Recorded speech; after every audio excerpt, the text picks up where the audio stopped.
আসসালামু আলাইকুম। সবাইকে আবারও স্বাগতম জানাচ্ছি। নিয়ে আসলাম আপনাদের সম্মুখে ছাদ বাগানে ধনিয়া চাষ সম্পর্কে খুবই গুরুত্বপূর্ণ একটা ভিডিও।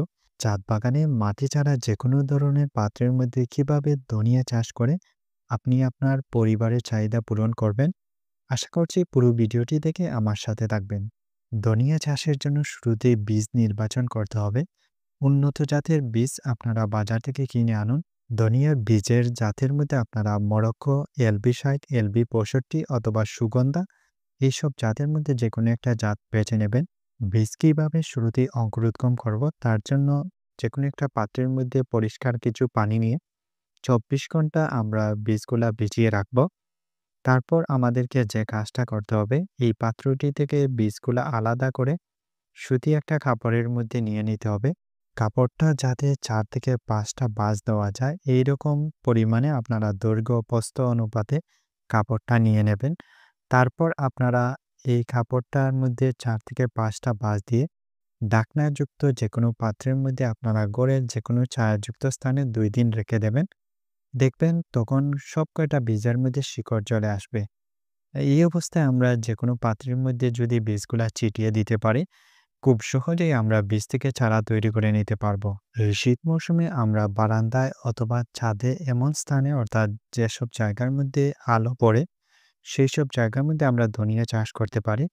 ধনিয়া বীজ বপনের উপযুক্ত সময় হচ্ছে আশ্বিন থেকে পৌষ মাস পর্যন্ত। যে কোনো সময় আমরা এই শীত মৌসুমে ধনিয়া চাষ করতে পারি। যে সকল উপাদান আমি ধনিয়া চাষের জন্য নিচ্ছি: ছাই, বালি এবং শুকনো গোবর সার। যদি আপনার বাড়িতে গোবর সার না থাকে তাহলে ভার্মি কম্পোস্ট অথবা কিচেন কম্পোস্ট অথবা ছাগলের বীজটা, মোরগের বীজটা এগুলা নিতে পারেন। এই ৩টি গুরুত্বপূর্ণ উপাদান আপনারা ৩টা মিশিয়ে নিতে হবে। তবে শুকনো গোবর সারের পরিমাণটা বেশি রাখতে হবে। অল্প বালি এবং অল্প ছাই রাখবেন। আপনারা জানেন যে এই গোবর সারের মধ্যে সকল সারের উপাদান রয়েছে। কারণ গোবর সারের মধ্যে নাইট্রোজেন, ক্যালসিয়াম, ফসফরাস, পটাশিয়াম রয়েছে। তাছাড়া আমরা যে ছাইটা ব্যবহার করি এটার মধ্যে পটাশিয়াম, ফসফরাস, ক্যালসিয়াম রয়েছে। এটা চারাগাছকে সব ধরনের রোগ প্রতিরোধ ক্ষমতা বাড়াতে পারবে এবং বিভিন্ন ধরনের কীটপতঙ্গের হাত থেকে রক্ষা করবে। বাড়িতে আমরা বিভিন্ন ধরনের পাত্র নষ্ট হওয়ার পর সেগুলো আমরা ফেলে দেই। সেই সকল পাত্রের মধ্যে যদি আমরা অল্প কয়েকটা ধনিয়ার বীজ ছিটিয়ে দিতে পারি, তাহলে ২০ থেকে ২৫ দিনের মধ্যেই আমরা ধনিয়া সংরক্ষণ করতে পারবো।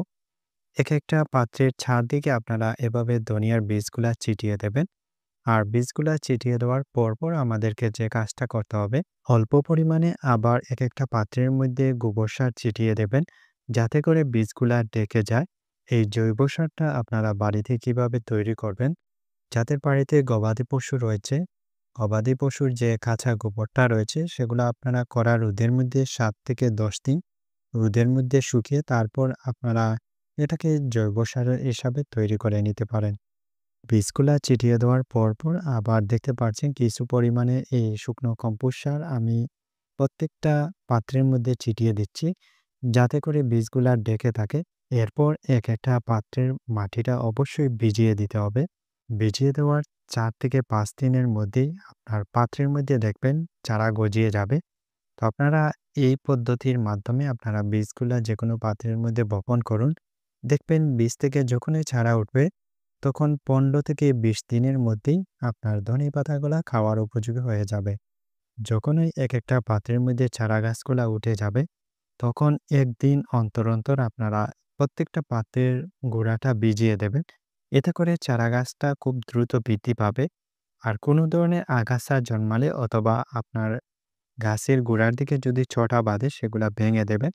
এছাড়া আপনার ধনে গাছগুলা বৃদ্ধি করাতে এবং বিভিন্ন ধরনের পোকার আক্রমণ থেকে রক্ষা করতে আপনার পাত্রগুলা অবশ্যই দিনের কিছু অংশ অর্থাৎ ৪ থেকে ৫ ঘন্টা রোদ পড়ে এমন স্থানের মধ্যে রাখবেন। যেকোনো ধরনের খাবারকে সুস্বাদু করতে আমরা রান্নার ক্ষেত্রে এই ধনেপাতাটা ব্যবহার করি। আমরা যদি সঠিকভাবে গাছগুলার মধ্যে পরিচর্যা করতে পারি, তাহলে ২৫ থেকে ৩০ দিনের মধ্যেই আমরা ধনিয়া চাষ করে এভাবে পরিবারের চাহিদা পূরণ করতে পারবো। জমিতে আপনারা কিভাবে ধনিয়া চাষ করবেন সেই সম্পর্কে আমার চ্যানেলটিতে প্রচুর ভিডিও রয়েছে। চাইলে আপনারা সেই সব পরামর্শ জেনে উপকৃত হতে পারবেন।